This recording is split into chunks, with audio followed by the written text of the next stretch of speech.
ये अब आजकल के दौर में हम लोग टेबल टॉक करना ही नहीं चाहते। मतलब आमने सामने हम लोग बैठ के, हालांकि मसला इतना ज़्यादा भी नहीं होता, लेकिन वही है कि हम एक दूसरे को फेस ही नहीं कर सकते, कि उसमें एक और आ जाता है, हमारी अना का मसला आ जाता है।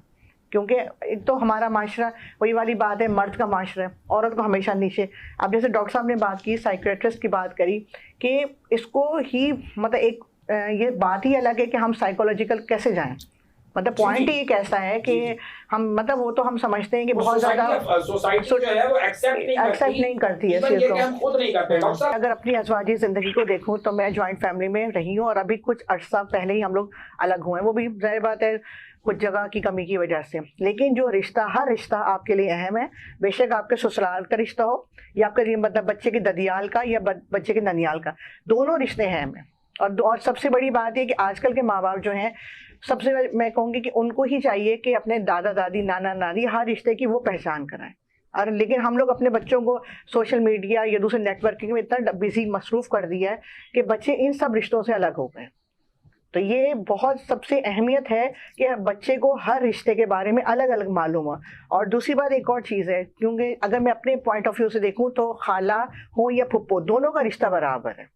वरना ये हमारे माशरे में तो फुप्पो का रिश्ता अलग कर दिया जाता है, खाला का रिश्ता अलग कर दिया जाता है, लेकिन हमारे लिए दोनों ही रिश्ते हैं। आप क्या कहते हैं पताबी साहब, ये होती है तो वहां से थोड़ा सा माहौल डिस्टर्ब होता है घर का। ये मामलात हैं, इसमें मैं बिल्कुल मुत्तफिक हूँ।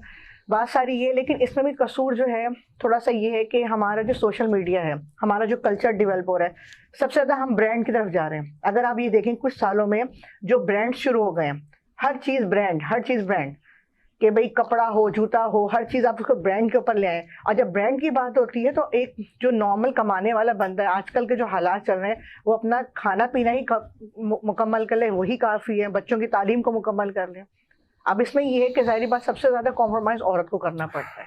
और वो भी दूसरी बात ये है कि जो मैं ये कहूँगी कि इनका जो खातून का जो उठना बैठना है, जो उनके सबसे ज़्यादा खातून की अगर वालदा हयात हैं वहाँ पे। बिल्कुल। मैडम आप चूंकि एक एनजीओ भी रन करती हैं लेकिन एक खातून खाना भी है, तो जो ये बिजली के बिल, गैस का बिल, बच्चों की फीस एक्सेट्रा एक्सेट्रा, तो ये वाकई इतनी ज्यादा बढ़ चुकी हैं कि इससे भी मामला जो है वो खराब हो रहे हैं। बल्कि ना पितावी साहब ने 5 साल की बात करी, मैं तो कहूँगी पिछले 1 साल में इतना इजाफा हो चुका है, 1 से 2 साल में आप जो है इन्हीं में आपका दिमाग लगा रहता है। आप सीधी मिसाल, एक सिर्फ जस्ट आप ले लें, प्याज की मिसाल लें, प्याज की मिसाल लें, हाँ, सीधी बात है। आप मतलब एक आप जो नॉर्मल चीज़ है, आपने इतनी उसकी कीमत बढ़ गई कि ज़हनी तो अब इंसान सोचते हुए लेता है। जो हम पहले 5 किलो उठाते थे, अब 1 किलो भी उठा लें, वो भी मतलब 1 किलो भी खरीद लेते हैं तो वो भी काफ़ी है।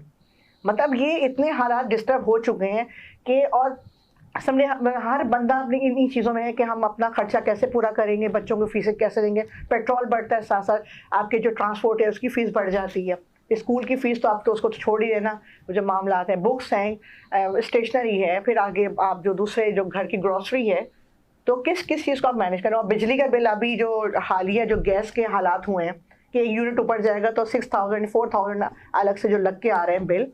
मतलब इंसान मेरे ख्याल से ज़हनी तौर पे हम लोग इन्हीं चीज़ में लग रहेंगे कि हमने कौन सा बिल पे करना है, कौन सी फीस अदा करनी है, क्या लेकर आना है। बहुत कैलकुलेटेड हो गई है, मतलब ये मामला बहुत कैलकुलेटेड हो गया। बिल्कुल ये कुरैशी साहब, एक ऐसी ज़मीनी सवाल निकला है कि इंतजामिया नाम की चीज कोई मौजूद है हमारी सोसाइटी में कहीं? मतलब एक चीज जो एक दिन पहले 100 रुपए की होती है, वो दूसरे दिन जो है वो 200 रुपए की हो जाती है, कोई पूछने वाला नहीं है। बीइंग ए लॉयर, कहाँ आप इसको